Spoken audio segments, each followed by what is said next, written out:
pagi hari ini kami berglori memuji Allah yang baik, Allah yang setia, Allah yang tidak pernah berdusta. Dalam kesulitan dan kesesakan Engkau sangat teruji Tuhan. Oh, kami bersyukur memiliki Allah seperti Engkau. Kami bangga memiliki Allah seperti Engkau. Kamilah orang-orang yang beruntung Tuhan, karena kami punya Allah yang besar. Perbuatan-Mu ajaib, kasih setiamu nyata, tidak pernah habis, selalu baru setiap pagi, selalu baru setiap hari.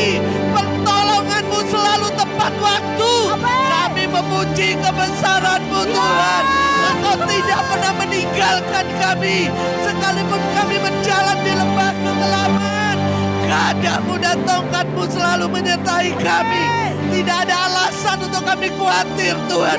Tidak ada alasan untuk kami takut. Karena Allah kami lebih besar dari apapun di dunia ini. Oh, kami berglori. Kami memuji kebesaran Engkau. Selama kami mengikuti jejak kaki-Mu Tuhan, kami tidak akan pernah goyah. Kami tidak akan pernah tergoncangkan. Karena kami tahu ketika kami mengikuti jejak kaki-Mu, kami boleh bilang kepada sakit penyakit, kepada maut, hei sakit penyakit, hei maut, engkau sudah ditelan oleh kemenangan Tuhan. Terima kasih. Ajar kami terus menikmati pengalaman rohani bersama dengan Engkau. Karena kami mengandalkan Engkau. Berbahagialah orang-orang yang mengandalkan Tuhan. Kami rindu sekali terus Tuhan datang kepadamu. Menyendengkan telinga kami kepadamu. Mendengarkan Engkau. Engkau berjanji Tuhan, Engkau akan memberikan hidup bagi kami. Bahkan Kau memberikan makanan yang baik dan sajian yang paling lezat. Anggur yang terbaik, langit selalu terbuka. Perkenanan Tuhan kami alami setiap hari Tuhan. Karena hati kami melekat kepadamu, hati kami condong kepadamu. Kami berketetapan hati terus mengikuti jejak kaki-Mu Tuhan. Kami tidak pernah takut akan kedahsyatan malam, atas penyakit sampar.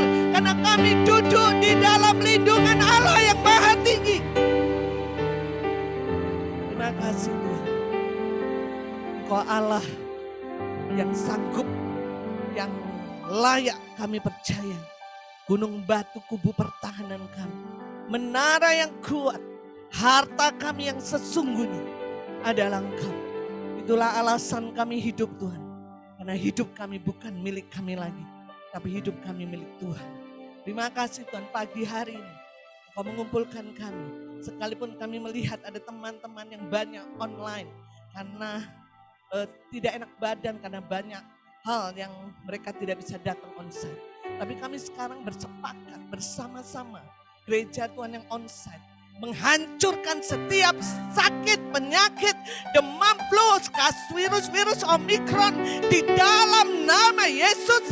Hari ini, saat ini, ketika saudara-saudara kami yang online mendengar kuasa-Mu bekerja juga pada mereka Tuhan, disembuhkan mereka, bilur-bilurnya menyembuhkan. Kami berdoa Tuhan, kesembuhan terjadi, mujizat terjadi. Itulah yang menjadi bagian kami.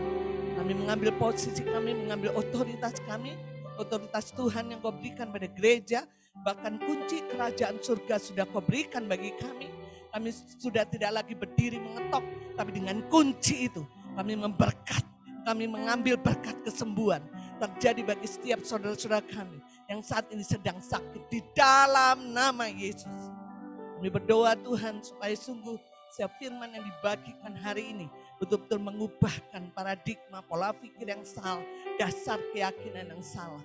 Dan biarlah Tuhan hati kami menjadi tanah yang subur, bukan di semak berduri, bukan di pinggir jalan, bukan berbatu-batu. Kami tahu Tuhan benih kerajaan Allah harus harus jatuh ke tanah yang subur supaya bertumbuh dan berbuah. Dan biarlah kami semakin hari semakin kuat dipimpin oleh Roh, dan hidup kami semakin bercahaya, bright and shine. Terima kasih Tuhan, terima kasih. Urapi setiap ibadah pemberitaan firman Tuhan siang hari ini. Biarlah nama Engkau ditinggikan dan Engkau dimuliakan sepanjang firman Tuhan dibagikan.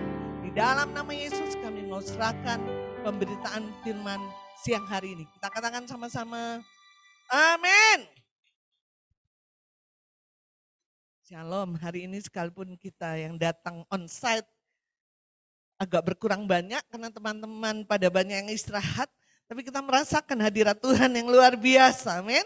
Saya berdoa supaya teman-teman yang online juga merasakan hal yang sama, saudara ya.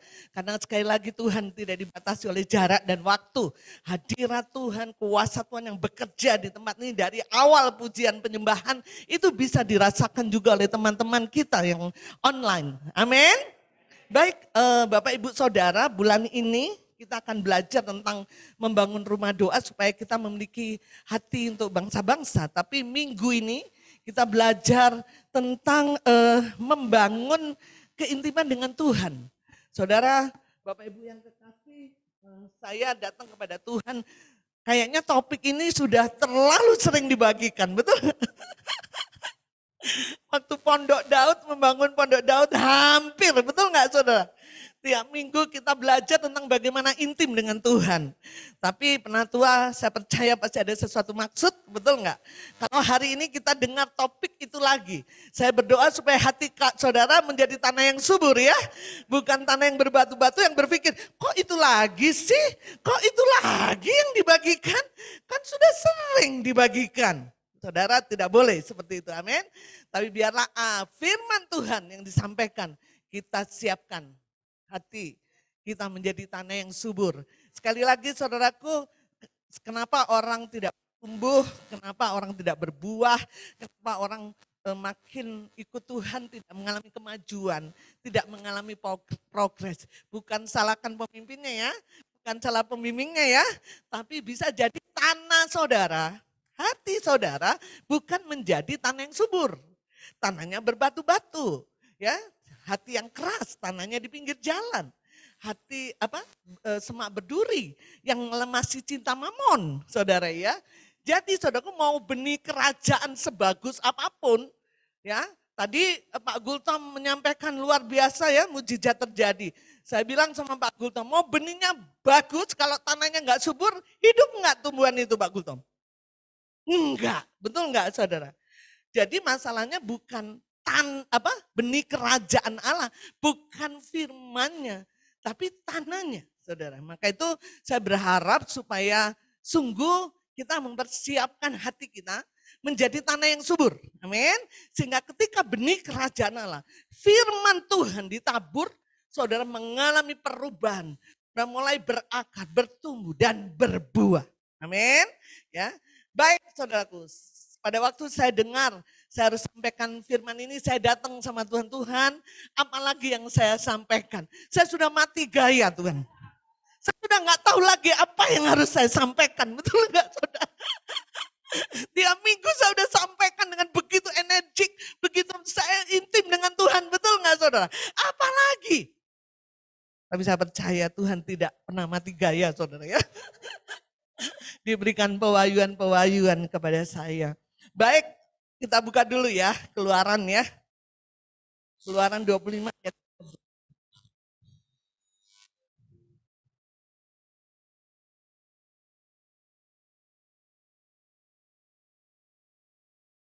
Udah ya.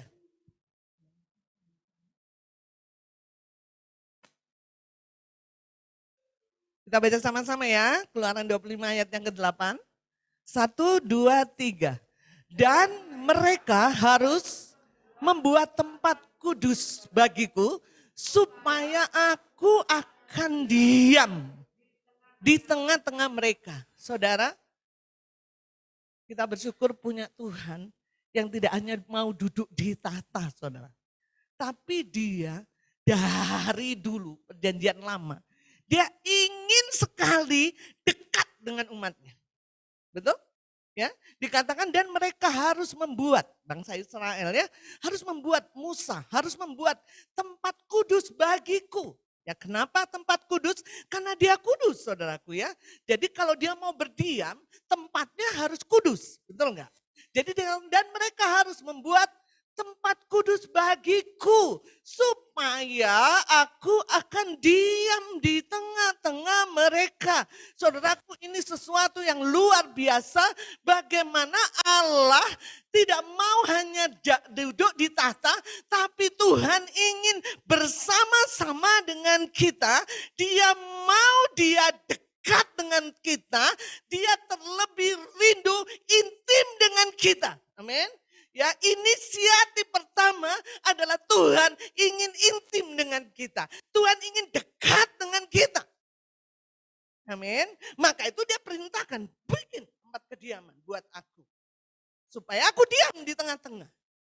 Supaya apa, saudaraku? Supaya aku mengerti apa yang menjadi persoalan umatku dan aku tampil sebagai pahlawan di situ.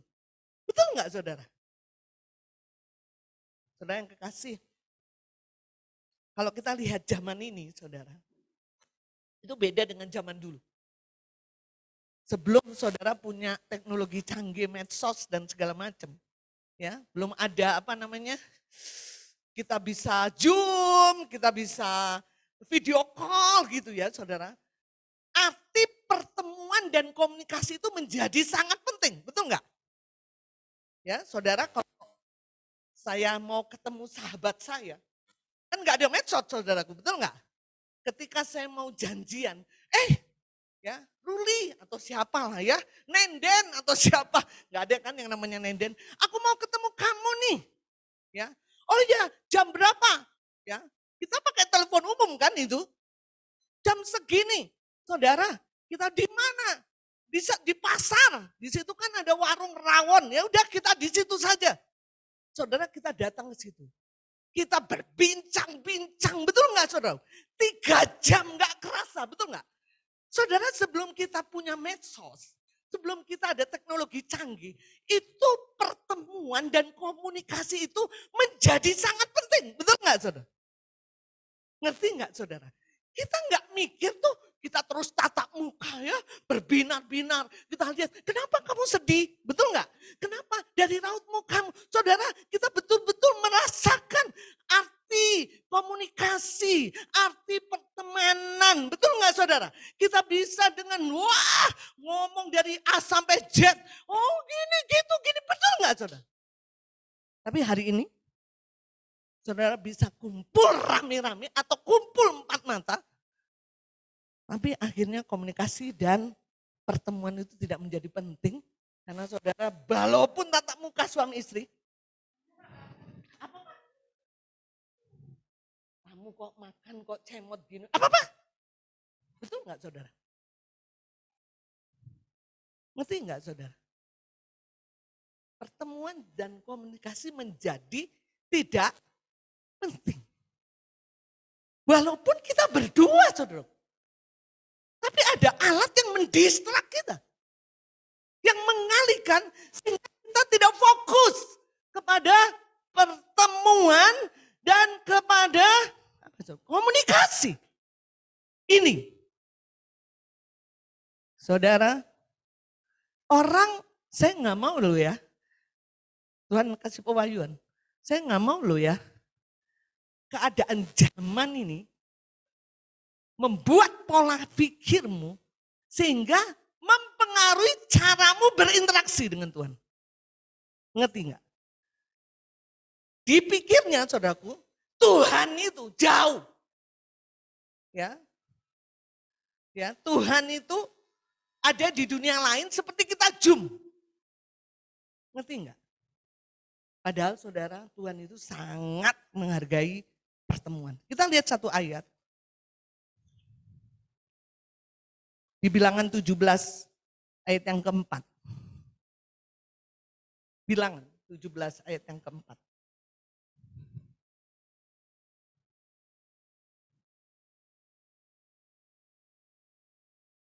Kita baca sama-sama. 1, 2, 3. Kemudian haruslah kau letakkan semuanya itu di kemah pertemuan, di hadapan tabut hukum, tempat siapa saudaraku?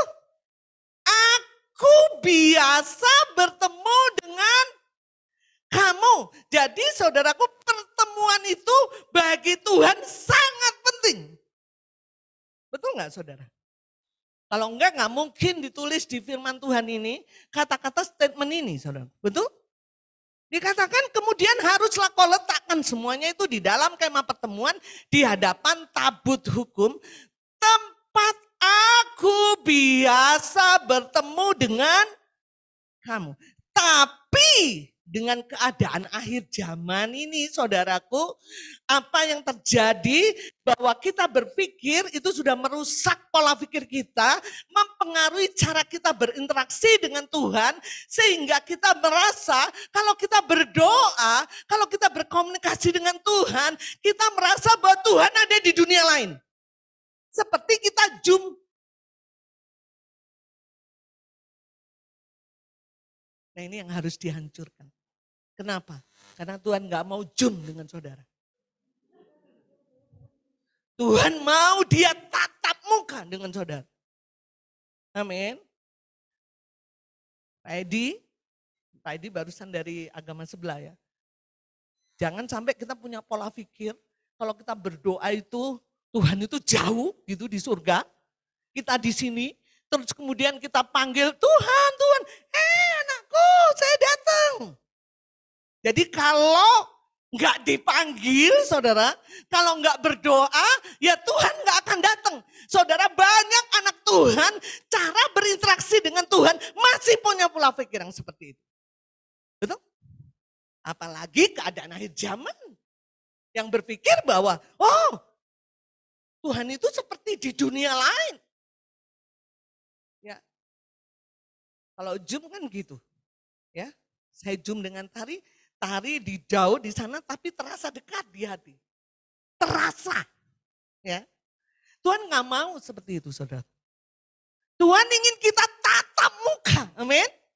Tuhan ingin kita mengalami zaman dia. Tuhan ingin mengalami kita mendengar suara dia. Kita ingin mengalami pelukan dia. Karena dia bisa diraba, dia bisa dijamah saudara. Amin. Selama saya bawa firman intim dengan Tuhan, tapi kalau dalam pola pikir saudara, saudara berpikir Tuhan itu jauh, saudara nggak akan pernah mengalami keintiman. Saudara hanya merasa intim. Beda ya saudaraku. Saya merasa intim dengan saya intim kan beda. Kalau orang Zoom, orangnya jauh tapi saya merasa dekat. Saudara. Padahal saudaraku, Tuhan ingin dan Tuhan mau dan Tuhan rindu menghargai setiap pertemuan yang dia buat. Makanya dia katakan bahwa tempat aku biasa bertemu dengan kamu. Dia menghargai pertemuan, saudara. Tuhan ingin kita betul-betul tatap muka dengan dia. Ya. Jadi kita lihat ya 1 Korintus ayat 16 dan 17.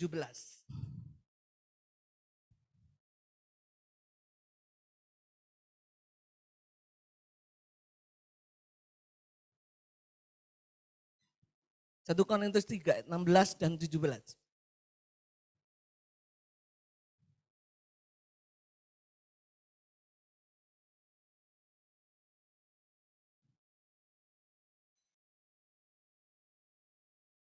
Oke, sudah ketemu? Baik. Kita baca sama-sama ya. 1, 2, 3. Tidak tahukah kamu bahwa kamu adalah bait Allah dan bahwa roh Allah diam di dalam kamu. Ayat yang ke-17. Jika ada orang yang membinasakan bait Allah, maka Allah akan membinasakan dia. Sebab bait Allah adalah kudus dan bait Allah itu ialah. Jadi sebenarnya saudara, Tuhan itu tidak jauh. Betul nggak nggak saudara?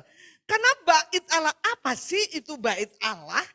Ya, kita lihat Keluaran 25 ayat 22a.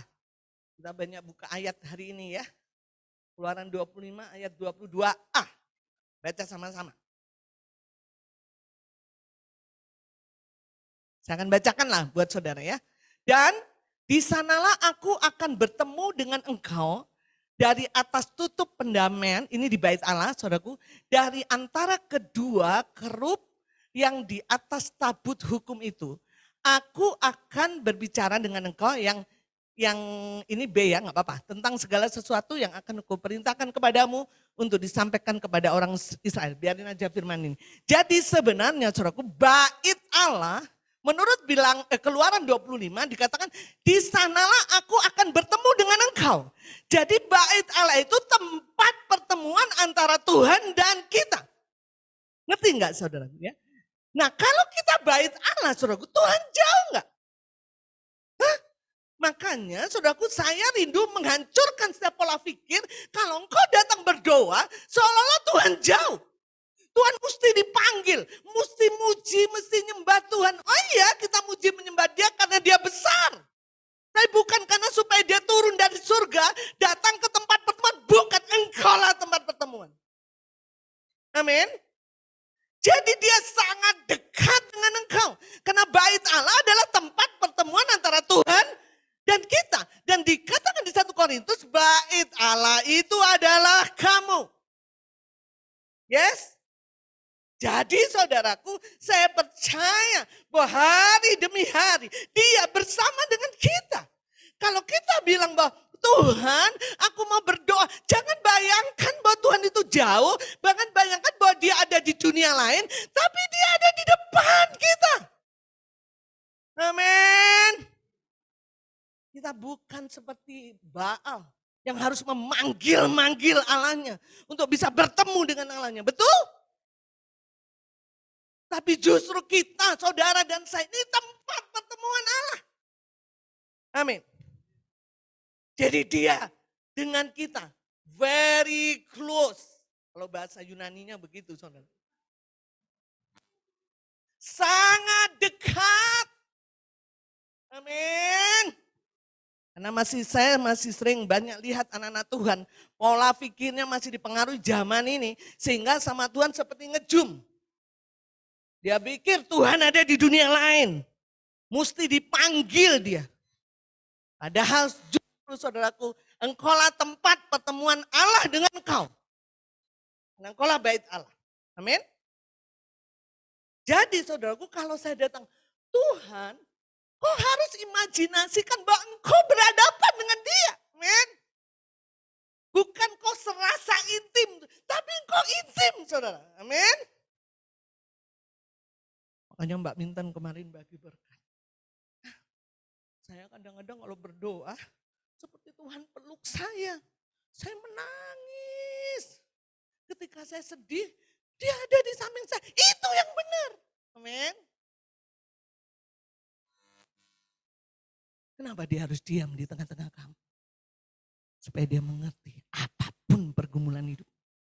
Dia siap menolongmu. Amin. Kenapa kita harus berdoa? Ya gitu, kalau begitu Mbak, nggak usahlah kita berdoa. Kan dia udah tahu semuanya. Kan dia bersama dengan kita. Ngapain kita berdoa? Dari awal saya bilang, Tuhan sangat menghargai pertemuan dan komunikasi. Dengan kau berbicara kepada dia, kau mengakui bahwa kau tidak berdaya dan perlu dia. Betul nggak? Bapakmu yang di rumah misalnya, Pak Reno, dia tahu saudaraku anak-anaknya kayak gimana. Tapi dia lebih diakui sebagai seorang bapak ketika anaknya datang, Pak tolong saya. Betul nggak saudara? Betul nggak? Jadi yang pertama yang harus dihancurkan adalah pola pikir, cara berinteraksi dengan Tuhan yang mulai didistrak oleh si iblis. Bahwa engkau tidak akan pernah bisa intim dengan Tuhan karena kau berpikir bahwa Tuhan itu jauh. Karena ada nyanyian kan kayak gini saudaraku. Engkau dekat, aku dekat, engkau jauh, aku jauh. Gitu kan? Itu ada lagu lama itu, lagunya judulnya Doa. Trio apa gitu yang nyanyi itu. Engkau adalah apa gitu. Jadi kalau aku dekat ya dia dekat. Kalau dia jauh, emangnya ini apa namanya yang molor-molor gitu. Jelly saudara ya. Kau jauh, kau dekat, dia ada bersama dengan kau. Itu fakta rohani. Kenapa? Karena kau baitnya saudara. Dia ada di dalammu. Amin. Engkau jauh, dia dekat. Engkau dekat, apalagi komo. Amin. Makanya jangan pernah berpikir suara saya harus 20 frekuensinya apa supaya manggilnya Tuhan lagi ngapain ya, kayaknya lagi di kamar mandi nih. Oh, enggak saudara. Bukan, kalau kita berseru bukan. Kita berseru itu supaya fokus kita kepada dia. Saudara tahu nggak tentara? Tentara itu nggak bisa 1, 2, 3. Oh saudara nggak ada fokus, ini pikirannya kemana-mana kan. Hei 1. Nah, kenapa kita berseru? Karena kita mau melawan iblis yang mendistrak. Amin. Supaya kita fokus saudara. Amin. Banyak kan itu lagi rame di YouTube. Ngapain anak Tuhan berseru-seru katanya. Seperti orang yang punya Allahnya Baal, dia gak ngerti. Coba beda kan saudara kalau 1, 2, kemana-mana ini saudara. Ya. Pembimbing saya pernah saksikan ya. Dia pernah khotbah diundang di tentara di Cimahi, kan banyak tentara itu kayak di sini. Ya. Dia bilang, Bapak silakan membaca firman, langsung dia berdiri, siap Bu. Ya kaget-kaget saudara. Waduh. Tapi dia mulai dapat hikmat. Begitulah seharusnya. Karena fokus saudara, betul? Jadi saudara, Tuhan itu sangat dekat. Jadi kita bisa intim setiap saat, setiap detik. Dia tahu perasaan kita, dia tahu pergumulan kita. Dia tahu kita tidak berdaya. Kalau kau datang kepada dia, Tuhan. Tadi ya Pak Gultomnya, gaji saya cuma segini. Aku enggak cukup. Kenapa? Karena dia pembelamu. Dia akan datang kepadamu. Tenang anakku, aku Superman yang ada di balikmu. Amin.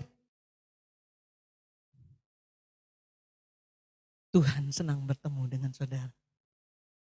Pertemuan menjadi sangat penting buat dia. Tadi kan ada firman ya. Ya. Jadi saudaraku, Tuhan itu tidaklah jauh. Amin. Kayaknya kalau saya berdoa, padahal saya aduh gebrak-gebrak nih, nangis-nangis nih, berseru sampai tetangga saya marah-marah, gak dijawab. Kayaknya kalau Mbak Yus yang berdoa, gak ada itu yang kayak gitu. Karena engkau bait Allah, aku bait Allah, betul gak? Tidak ada doa yang satu berkuasa. Pola pikirmu yang salah. Orang menganggap Tuhan itu jauh dan tidak pernah mengerti persoalanmu.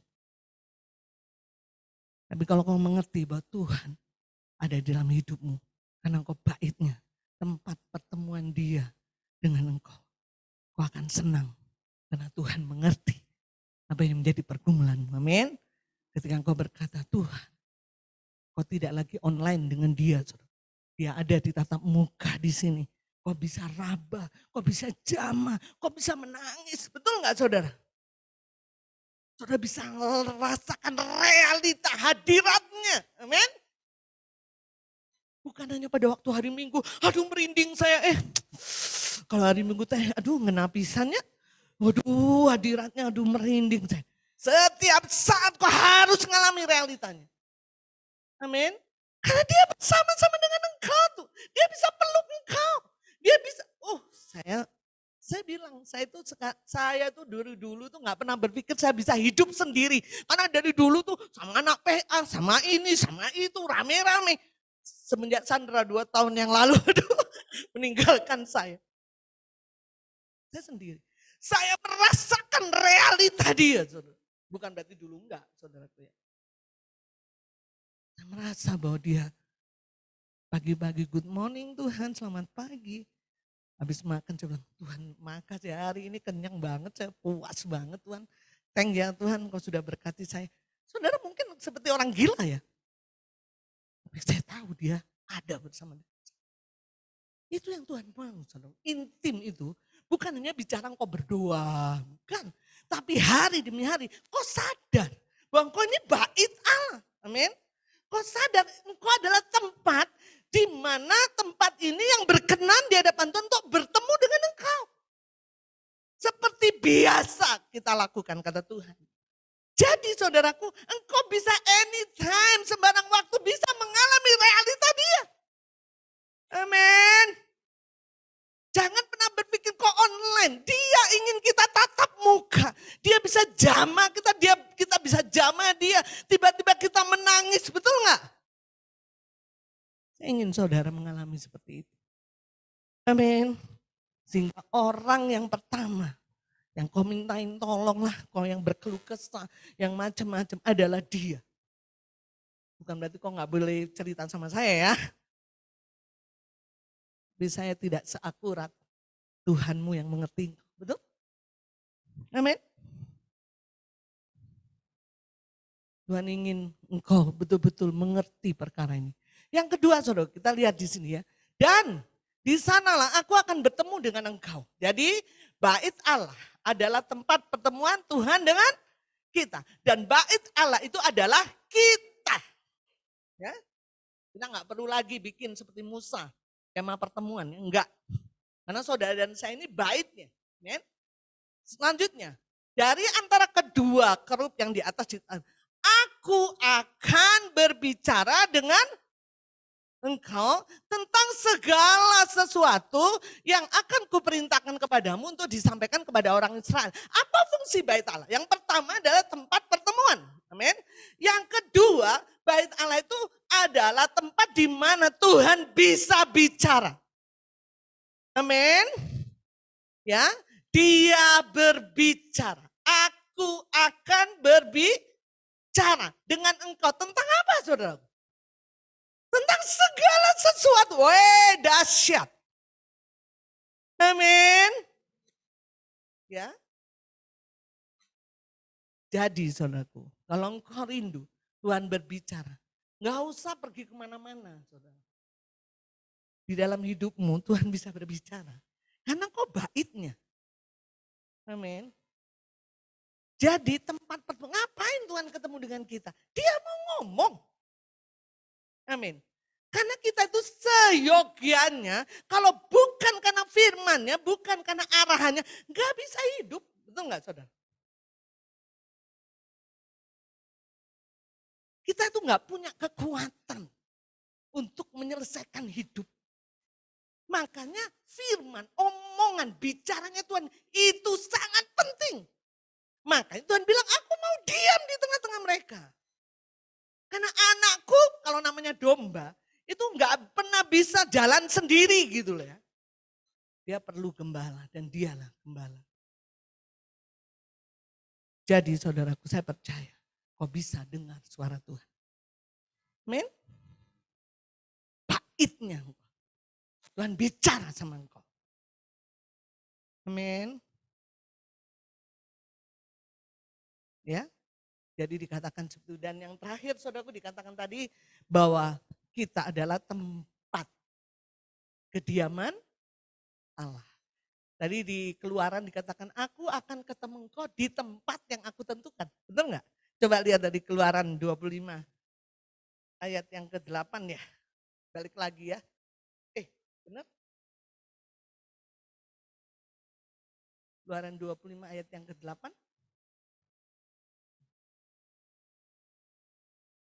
Dan mereka, bukan saudara ya.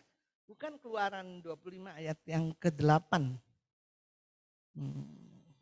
Bilangan.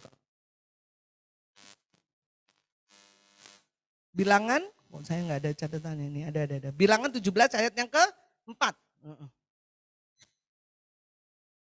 Kemudian haruslah kau letakkan semuanya itu di dalam kemah pertemuan. Siapa kemah pertemuannya? Saya dan saudara, betul? Bait Allah di hadapan tempat aku biasa bertemu. Tempatnya di mana, saudara? Di kita, karena kita baitnya. Amin. Jadi kalau kita ruwet, panik, ya hidup kita sehari pusing, kita nggak tahu caranya gimana, betul Pak Kutum. Siapa yang kau temui pertama kali? Tuhan. Gak jauh dia. Kamu tinggal ngomong, Tuhan, aku tempat pertemuan, aku kediamanmu. Kau pasti tahu masalahku. Tuhan tolong aku. Dikatakan tempat aku biasa bertemu dengan kamu. Kenapa saudara?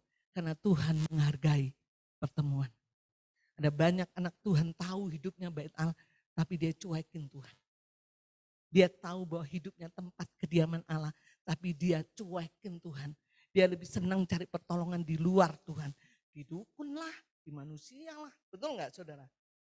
Padahal, saya pikir di dunia ini yang paling enak itu menjadi anak Tuhan. Betul saudara. Ya, kalau saudara agama-agama lain di luar kita, kepercayaan di luar kita, sulitnya ketemu Tuhan saudara. Mesti nggak pakai, mohon maaf ya, CD lah, nggak tahu ya begitu ya. Yang inilah harus bersih lah, segala macam. Saudara. Tapi saudara ketemu dengan Tuhan, gampang karena kita tempat kediamannya Tuhan. Amin. Amin, saudara. Saudara, saya pernah ada yang saya nggak tahu dengar, tapi ada statement hamba Tuhan bilang begini. Jokowi saja kalau mau dia datang ke rumahnya Teguh misalnya, Teguh mungkin sebulan harus beres-beres. Karena yang datang presiden, saudara. Steril dan segala macam kan ya. Kalau ada Jokowi mau datang ke tempat kita pasti beberes saudara, betul nggak? Tapi Yesus luar biasa ya Tuhan kita. Dia mau loh menjadikan engkau yang banyak dosanya menjadi tempat kediaman. Gak perlu engkau beres-beres. Dia yang beres-beres. Betul nggak saudara? Tapi seringkali saudaraku kita keluar cari tempat kediaman yang lain. Betul nggak? Waduh, Tuhan dicuekin saudara. Cari kediaman yang lain, cari dukun lah, cari orang pintar lah, cari apalah. Karena dia berpikir bahwa Tuhannya tidak pernah. Saya kagum saudara. Kita nggak perlu beres-beres. Betul nggak? Dia yang datang, dia yang mati di kayu salib. Supaya hidup dibenarkan dan kudus. Sehingga layak jadi tempat kediamannya. Karena kalau dia pikir kamu beres-beres, nggak pernah kudus. Betul nggak? Dia cari tempat kediamannya, dia beresin hidupmu. Orang lain saudaraku untuk datang ke tempat Tuhan, ketemu dengan Tuhan, dia mesti kudus, dia mesti, betul nggak saudara? Kenapa? Karena dia pengen diam dalam hidupmu. Kenapa? Karena dia sangat mengasihimu. Kenapa? Karena dia rindu, dia menjadi Tuhan bagimu. Amin. Maka itu saya rindu supaya pola pikir ini dihancurkan. Yang merasa Tuhan jauh lah, yang merasa ini Tuhan ada dalam hidupmu. Kalau kau berseru percayalah, dia dengar, dia tahu persoalanmu, dia tahu pergumulanmu. Ya nggak pernah bilang begini, Tuhan sih nggak tahu masalahku gitu ya. Tuhan sih nggak pernah saudara, karena dia ada dalam hidupmu. Amin. Maka itu dikatakan aku akan bicara tentang firmanku. Tentang apa saudara? Tentang segala sesuatu. Amin. Ya. Jadi bait Allah adalah tempat Allah berfirman. Jadi nggak mungkin lah saudaraku. Kalau kita jadi bait Allah, kita bingung. Kita panik. Betul nggak saudara? Ya. Saya percaya. Suatu ketika saudaraku sekarang juga lagi di WA. Ada anak rohani saya yang di Bandung kan banyak banget ya anak rohani saya. Ya WA saya. Mbak Yus, ini suami saya saya nggak ngerti alat-alat bahasa-bahasa medis ya. Kena ini saya udah mati. Aduh gimana ya ini doanya, saya aja nggak ngerti. Ini kena ini kena ini. Ah udahlah parah aja begitu ya. Dia cerita panjang lebar, intinya dia udah sekarat aja gitu kan. Ini jadi begini Mbak, panjang lebar. Saya bilang, hey, percayalah kamu datang sama Tuhan. Apapun itu kata dokter, saya bilang begitu kan. Dokter bilang ajet, apalah bahasa-bahasa medis. Percayalah Tuhanmu lebih besar. Nama dia lebih besar, lebih tinggi dari siapapun nama yang disebut. Amin. Kau harus percaya itu. Mujizat pasti terjadi. Jangan sampai apa yang kau dengar, kau lihat itu, Goliat yang gede itu menutupi matamu untuk melihat Allah yang besar. Dia tidak jauh darimu. Dia tahu pergumulan. Amin. Ya. Jadi saudara bicara intim dengan Tuhan harus mengerti dulu siapa engkau. Engkau adalah tempat kediaman Tuhan. Amin. Ya, Tuhan tidak ada di dunia lain, tapi Tuhan bersama dengan engkau. Selanjutnya saudara ya. Jadi waktu saya datang sama Tuhan, dua aja yang Tuhan suruh kita bicara ya, saya bicara. Yang pertama kasih tahu ya, jemaatku supaya dia tidak dipengaruhi oleh online, oleh Zoom. Sehingga dia kalau datang sama Tuhan bukan seperti Zoom sama Tuhan. Tuhannya jauh di Mato ya, di Singapura ya kan, kita di Lembang ya. Jadi dia jauh di dunia, tapi serasa dekat, bukan serasa dekat, memang dekat. Betul enggak? Jadi sebenarnya Tuhan itu ingin bertemu tatap muka, enggak pakai online. Ya, kalau kita berdoa, Tuhan tuh ada. Kenapa? Karena kamu tempat kediaman. Amin. Yang kedua, dia bilang, kok enggak akan senang ketemu dengan Tuhan kalau kok enggak punya kerinduan, kehausan, kelaparan akan Tuhan. Hanya dua itu yang Tuhan. Kita lihat ya ayatnya ya. Matius 5 ayat yang ke-6. Matius 5 ayat yang ke-6. Yang ke-6 sebelumnya ya. Berbahagialah orang yang lapar dan haus. Oke, kita baca sama-sama. 1, 2, 3. Berbahagialah orang lapar dan haus akan kebenaran karena mereka. Saudara, lapar dan haus itu kata kunci untuk menentukan engkau intim atau enggak dengan Tuhan. Kalau orang enggak lapar dan haus, boro-boro pengen dekat dengan Tuhan. Betul enggak saudara? Kenapa sih orang enggak lapar dan haus? Karena dia sudah dikenyangkan dengan yang lain. Ya, dikenyangkan dengan apa? Dengan dunia. Ya, makanya dia enggak lapar haus akan Tuhan. Karena lapar hausnya ini sudah dikenyangkan oleh dunia. Ya.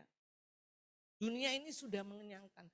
Karena dia berpikir bahwa dunia lah yang mengenyangkan saya.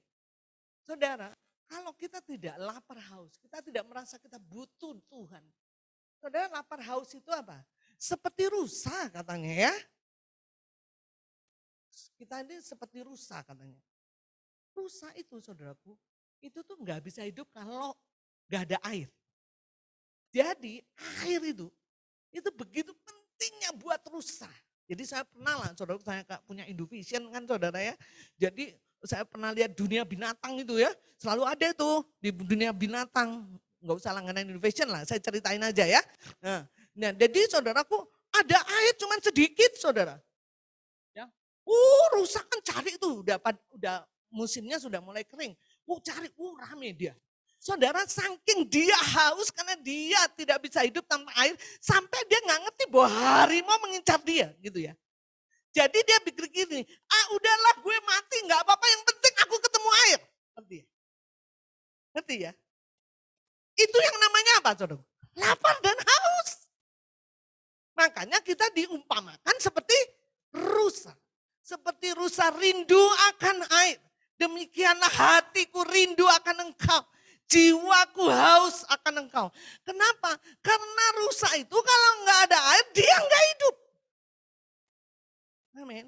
Sampai dia nggak mau tahu bahwa dia dalam keadaan bahaya. Makanya saudaraku harimau, singa apapun ya, yang the king raja di hutan itu saudara, dia itu paling seneng kalau mau ngintai rusa pada waktu-waktu musim kering. Ya, waduh. Dia nggak mau peduli. Air bagi dia itu luar biasa.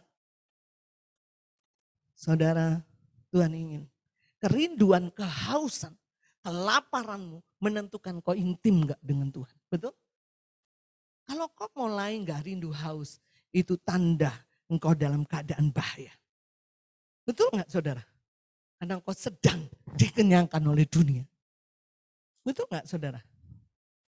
Lah kalau engkau dikenyangkan dunia, saya berani jamin saudara. Saya berani jamin. Ya bukan mendoakan, berani jamin, menubuatkan apalah. Bahwa kehidupanmu semakin merosot. Betul gak saudara? Siapa yang bisa jamin? Ya tunggu aja tanggal mainnya. Kalau memang dunia itu yang mengenyangkan engkau. Cepat atau lambat, kehidupanmu akan merosot. Hanya kehidupan roh dan firman yang membuat kita dibaharui hidup kita. Amin. Jadi saudara, kerinduan, kehausan, kelaparan itu harusnya menjadi gaya hidup kita. Habitat kita adalah hadirat. Saudara tahu ikan? Ikan itu punya hukum ikan. Saudara. Ya, nggak tahulah hukum apa namanya ya. Karena dia hanya bisa hidup kalau dia di air. Betul nggak? Kalau dia di air, saudara, dia berenang. Wah, kanan kiri, wah nggak punya pergumulan. Saudara. Ya kan? Nggak punya pergumulan dia. Karena memang dia ikan. Betul nggak saudara? Dia bisa berenang seenaknya, dia bisa wah, nggak punya pergumulan.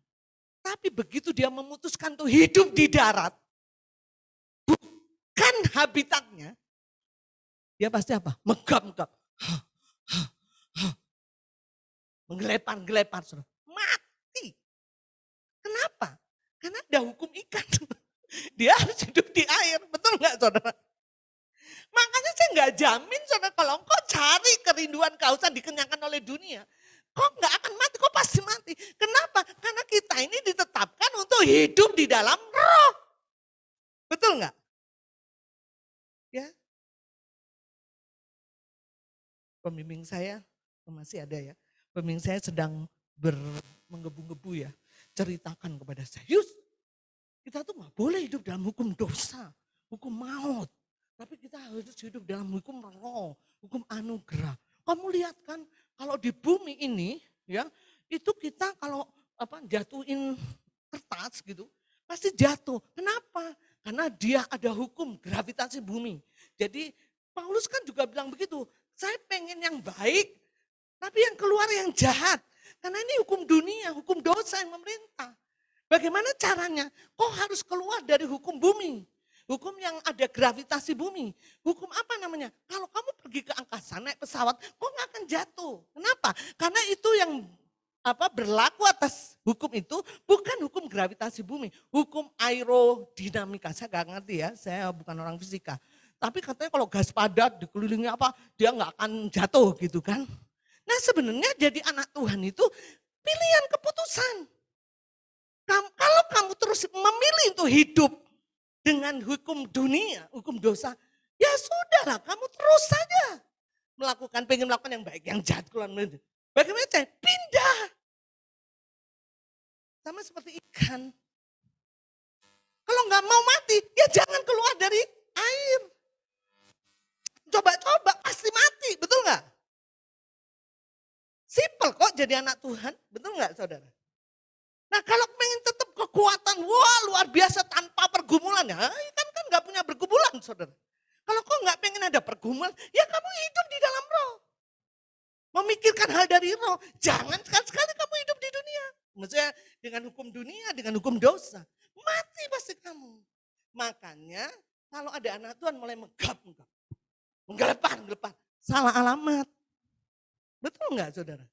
Cepat pindah. Karena itu bukan habitatmu. Ngerti? Megap. Kayak mau sekarat saudaraku ya. Hidupnya penuh dengan pergumulan. Beban berat. Makin lama ikut Tuhan. Bukan 1 kilonya habis 2 ton. Waduh ini apa yang salah? Bukan Tuhan yang salah. Kamu yang salah. Alamatmu salah. Ya. Harusnya kamu hidup dalam roh. Kamu seperti ikan tadi, harusnya di air, dia ke darat, dia matilah dia. Siapa yang jamin dia akan hidup? Orang bukan habitatnya, betul nggak? Bukan tempat kediamannya, betul nggak saudara? Apa yang harus kita lakukan? Ya rindu haus lapar akan Tuhan. Amin. Kau menjadi seperti bayi yang gendut, no problem. Benar saudara, benar. Kau akan alami.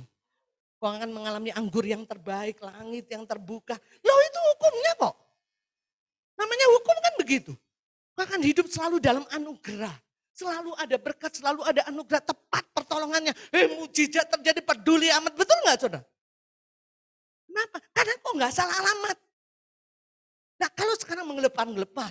Oh Tuhan saya ini salah ini Tuhan. Tetap pindah. Gampang kok putuskan hidupmu untuk nggak hidup di situ. Hidup pindah. Karena engkaulah bait Allah. Amin. Kerinduan, kehausan, kelaparan menentukan kita untuk kita bersekutu terus intim dengan Tuhan. Yang terakhir saudara, kenapa sih Tuhan ingin diam di tengah-tengahmu dan ingin bersekutu dengan engkau? Karena Tuhan rindu engkau menjadi sahabatnya. Saya percaya, kenapa? Apa itu yang dimaksud dengan menjadi sahabat? Kalau kau menjadi sahabatnya, engkau memiliki frekuensi komunikasi yang sama. Contoh saudara, kalau saya bergaul dekat sama Kak Rika, dekat, saya merasa dia sahabat. Saya enggak terdengaling-aling menceritakan semua isi hati saya kepada dia. Kenapa? Karena dia memiliki frekuensi komunikasi yang sama dengan saya. Sehingga ketika saya bilang A, dia nangkepnya A. Kalau bukan sahabat, saudaraku, saya ngomong dia nangkepnya Z. Tersinggung lah, apalah. Kan bahaya yang begini nih, saudara. Kenapa dia mau diam dengan kita? Kenapa kita harus menjadi baiknya? Karena Tuhan ingin membawa hidup saudara menjadi sahabat. Supaya saudara memiliki frekuensi komunikasi yang sama dengan dia. Sehingga dia bisa mencurahkan isi hatinya kepadamu. Dan kau berkata, ya Tuhan, saya mengerti. Saya akan lakukan itu. Karena dia roh. Dia nggak bisa melakukannya, memanifestasikan secara real di bumi. Bukan nggak bisa, saudara. Tapi dia ingin pakai tubuhnya. Amin. Supaya apa yang dia rindukan terjadi di bumi. Siapa? Kita. Amin.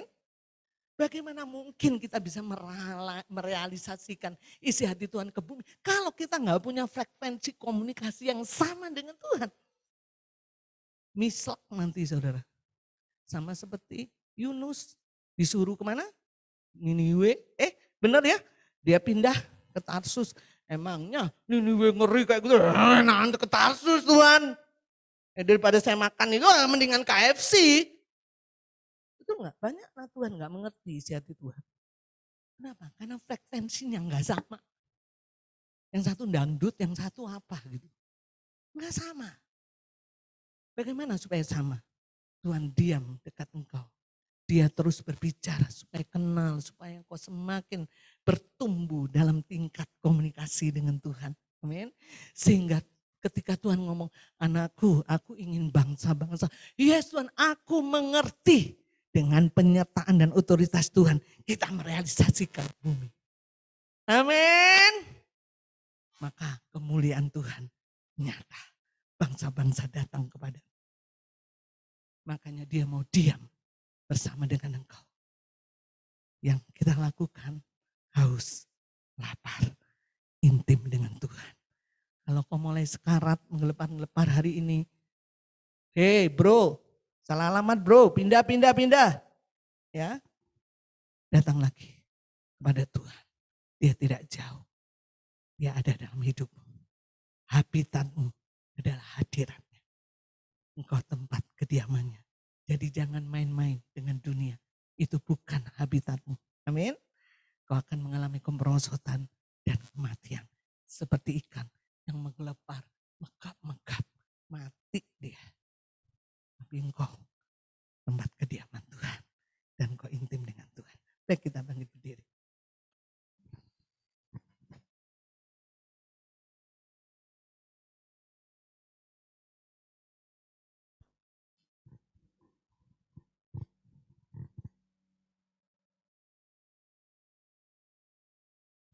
Tuhan terima kasih. Hari ini kami rindu Tuhan menangkap apa yang menjadi maksud Tuhan dalam sudut pandang yang berbeda tentang intim dengan Engkau. Betapa seringnya Tuhan pola pikir kami sudah terdistrak dengan dunia ini. Menganggap bahwa Tuhan ada di dunia lain, Tuhan jauh. Sehingga kami tidak bisa dekat, kami tidak bisa memeluk, tidak bisa merasakan realita hadirat Tuhan. Itu adalah tipu daya muslihat si jahat. Karena dia ingin membuat pola pikir kami sama seperti dunia. Kemalah sikris. Kami bait-Mu Tuhan. Engkau sengaja membawa hidup kami menjadi bait. Kau bersihkan kami. Kau benarkan kami untuk menjadi tempat kudus-Mu. Tempat pertemuan Engkau dengan kami. Supaya Engkau berbicara dengan segala sesuatu kepada kami. Oh Tuhan, Tuhan tidak jauh. Tuhan sangat dekat. Tuhan tahu apa yang menjadi isi hati kami. Jangan biarkan kami mengacukan, acuh tak acuh kehadiran-Mu atas hidup kami. Dan kami mencari kepuasan di dunia. Kami rindu kerinduan, kehausan, kelaparan akan Tuhan. Itu terus semakin meningkat dalam hidup kami. Sama seperti rusa. Dia tidak pernah bisa hidup tanpa air. Terus dimanapun air, dia akan kejar sedemikian